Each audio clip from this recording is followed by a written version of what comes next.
আর কেমন আছে সবাই? আশা করি সবাই রাধা মাধবের কৃপায় ভালোই আছো। সন্ধ্যাবেলায় টিফিনের জন্য রেডি করে নিচ্ছি। দেখো এখন বাজে সন্ধ্যা এই 7টা 5। তো ভাবলাম একটু টিফিন ঘরেই বানাই আজকে। তার জন্য দেখো সব কিছু কাটাকুটি করে রেডি করে নিয়েছি। এখানে পেঁয়াজ কেটে নিয়েছি বেশ বড় বড় দুটো, যেহেতু আমরা কাঁচা পেঁয়াজ আজকে খাবো না, কেন হোমিওপ্যাথি ওষুধ খাচ্ছি, কাঁচা পেঁয়াজ খাওয়া বারণ আছে। সেই কারণে পেঁয়াজটাকে বেশি করেই চাউমিনেই দিয়ে দেবো।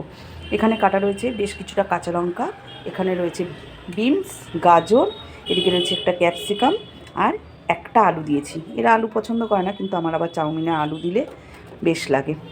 তো আর এখানে দুটো ডিম নিয়ে নিয়েছি, আর একটা চাউমিনের প্যাকেট এসে গেছে। আমি বেশি মশলা দিয়ে চাউমিন খাওয়া পছন্দ করি না, একটু বেশ সাদা মাটা হবে, গোলমরিচের গুঁড়ো দিয়ে সাদা সাদা থাকবে সেই চাউমিন। আর মেয়ে করলে তো বেশ মশলা সস টস দিয়ে করে। সসও আমি দেবো না, আমি সাদাই করব, ওরা সস নিজেরা নিয়ে খাবে। আর আলু ভালোবাসি বলে সেজন্য আলু দিয়ে দিয়েছি। এদিকে আমি জলটাও গরম হতে দিয়ে দিয়েছি, আর জলের মধ্যে বেশ খানিকটা লবণ আর একটু সাদা তেল ফেলে দিয়েছি। এবার চাউমিনগুলোকে ভেঙে এর মধ্যে দিয়ে দেবো। চাউমিনটা গরম জলের মধ্যে দিয়ে দিলাম। এবার এটাকে একটু সেদ্ধ করে নেবো। আজ আমি বলেছি আমার পছন্দেরই করব, সাদা মাটা চাউমিন। আর তোরা সস নিলে সস তোরা চাউমিনের মধ্যে দিয়ে খেয়ে নিবি। আমার ভালো লাগে না, খুব কেমন টক টক লাগে, ভালো লাগে না। আমি সাদা চাউমিনটাই পছন্দ করি, তা আমার পছন্দই আজকে চাউমিনটা হচ্ছে। আর এটা আমি কালকে যখন ভিডিও আপলোড দেবো তখন আমি এটাকে ওর সাথে অ্যাড করে দেবো। সেজন্যই আগের দিনকে সন্ধ্যাবেলায় ভিডিওটা করে রাখছি। চাউমিনটা সেদ্ধ করে নামিয়ে নিয়েছি, আর এদিকে ডিম দুটো গুলে নিয়েছি। কড়াইতে একটু সাদা তেল দিয়ে দিয়েছি, ডিমটাকে এবার একটু ঝুরি করে নেব। বেশি ডিম ছিল না, দুটোই ছিল, তো সেই দুটোই দিয়ে দিলাম। যেহেতু আজকে দুপুরে ডিম রান্না হয়েছে, তো আর আনা হয়নি, দুটোই ছিল। ডিমটাকে এবার ঝুরি করে ভেজে তুলে নেব। চাউমিনটার মধ্যে একটু সাদা তেল মাখিয়ে রেখে দিলাম। এদিকে বেশ খানিকটা তেল দিয়েছি, তেলটা গরম হয়ে গেছে। যেহেতু আমি আলু দেবো, তাই আগে আলুটা আর পেঁয়াজটা একটু নেড়ে নেব। আলু আর পেঁয়াজটা নাড়া হয়ে গেলে তারপরে যে বাকি সবজি আছে সেইগুলো দেবো। আলু আর পেঁয়াজটা একটু নেড়ে নিয়েছি, এবার সমস্ত সবজিগুলোকে আমি একসাথেই দিয়ে দেবো। দিয়ে একটু ভালো করে নেড়ে চেড়ে নেব। তারপর একটু ঢাকা দিয়ে এটাকে একটু হালকা ভেজে নেব। আর কিছুটা কাঁচা লঙ্কা আমি তুলে রেখেছি, যদি বেশি ঝাল হয়ে যায় আর ওটা কাঁচা খাবো বলে। বেশ খানিকটা এবার আমি লবণ দিয়ে দিলাম। ব্যাস, এবার দিয়ে নেড়ে ছেড়ে এবার আমি সবজিটাকে ঢেকে দেবো।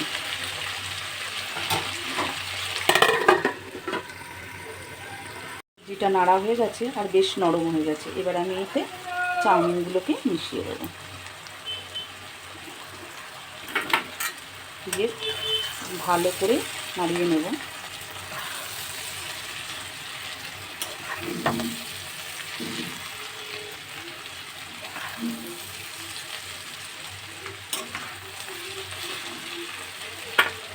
আরও খানিকটা আছে, সেটাকেও দিয়ে দেবো।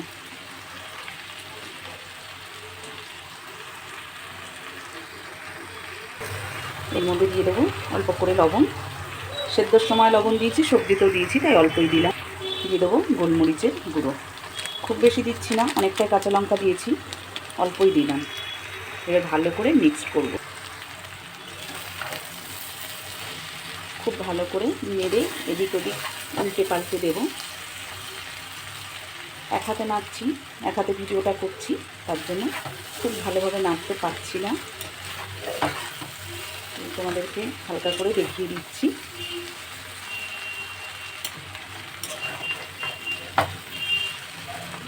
আমার এরকম সাদা চাউমিন ভালো লাগে খেতে। এরা আবার কী যে এত মশলাপাতি দিয়ে খায় জানি না, আমার তো ভালো লাগে না, আমি এরকমই ভালোবাসি খেতে। তো বললামই তো, বলেছি আজকে আমার পছন্দের মতোই বানাবো। আর ওদিকে যে ডিমটা ভেজে রেখেছি, এবার সেই ডিমটা এর মধ্যে আমি দিয়ে দেবো। দুটো ডিম হলেও ডিমগুলো অনেকটা বড় বড়, দুটোতেই আশা করি ভালোই হবে। অন্যদিন চিকেন থাকে, আজকে আর চিকেন নেই, সেজন্য আর দেওয়া হলো না। চলো তাহলে এবার খুব ভালো করে একটু মিক্সড করে নিই। ব্যাস, ভালো করে মিক্সড করা হয়ে গেছে সবজিগুলোকে, আর সুন্দর হয়েছে। কেমন লাগছে তোমাদের দেখে বলো তো, কমেন্ট করে বলো। আমার তো দারুণ লাগছে শীতের সমস্ত সবজি দিয়ে কালারটাও সাদার মধ্যে সবুজ সবুজ অরেঞ্জ অরেঞ্জ কি দারুণ লাগছে না? আর যদি একটু ফুলকপি আর কড়াইশুঁটি হতো তাহলে তো আরও সুন্দর লাগতো। তো কাল পর্যন্ত ছিল, আজ আর নেই, সেজন্য আর দেওয়া হয়নি। তবে এটা কিন্তু বেশ লাগছে, আমার তো দারুণ লাগছে। তোমাদের কেমন লাগছে আমাকে কমেন্ট করে বলো। তবে ভিডিওটা আজকে এখানেই শেষ করছি। তোমাদের যদি ভালো লাগে তবে একটা লাইক করে দিও। সবাই ভালো থেকো, সুস্থ থেকো, শুভরাত্রি। নমস্কার বন্ধুরা, সকলে কেমন আছো? আশা করি রাধা মাধবের কৃপায় সকলেই ভালো আছে, সুস্থ আছে। সকালবেলায় দেখো আজকে বাজার চলে এসছে, এদিকে চলে এসছে মুদিখানার কিছু জিনিসপত্র, আর শীতকাল বলে চলে এসছে দেখো শীতের সাবান আর কিছু মশলা, তেল, ডাল, এই সমস্ত কিছু। আর এদিকে কিছু বাজারও নিয়ে চলে এসছে, আলু, আদা, রসুন, পেঁয়াজ, লঙ্কা, যা যা লাগ তাই। মুগ ডাল নিয়ে এসছে, মুসুর ডাল নিয়ে এসছে, অনেক কিছুই নিয়ে এসছে, সাবান, শ্যাম্পু সবই নিয়ে এসছে। আজকে বাইরের ওয়েদার দেখো, খুব সুন্দর রোদ উঠেছে। আর এই দেখো আজকে সব ফুলের টবগুলো জানলায় এনে রেখেছি।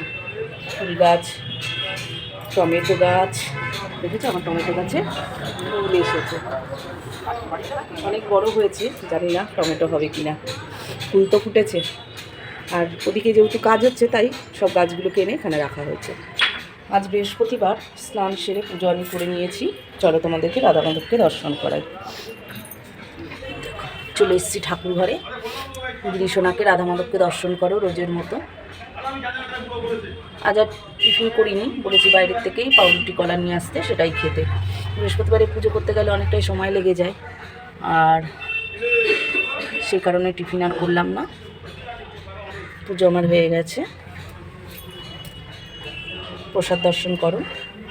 আরতির ফুলটাকে গোপুসোনার সামনে দিয়ে দিলাম। পুজো তো হয়ে গেল, এবার প্রসাদটা নামিয়ে নেব, তারপরে চলে যাব রান্নাবান্নায়। পুজো সেরে চলে আসলাম। আজকে টিফিনে রয়েছে দেখো পাউরুটি আর কলা। সবার খাওয়া হয়ে গেছে, এখন আমি টিফিনটা খাবো। আর তার সাথে নিয়ে নিয়েছি একটু চা করলো, তাই বললাম তাহলে চাই খাই। চা আর পাউরুটি, কলা। তো কলাটা আদৌ খাবো কিনা ভাবছি, যেহেতু চা রয়েছে। তো চলো টিফিনটা করে নিই, তারপর আবার রান্নাবান্নার জোগাড়যন্ত্রী করি রোজের মতন। তো ভিডিওটা আজকে আমি এখানেই শেষ করছি। তোমাদের যদি ভালো লাগে একটু লাইক করে দিও। সবাই ভালো থেকো, সুস্থ থেকো।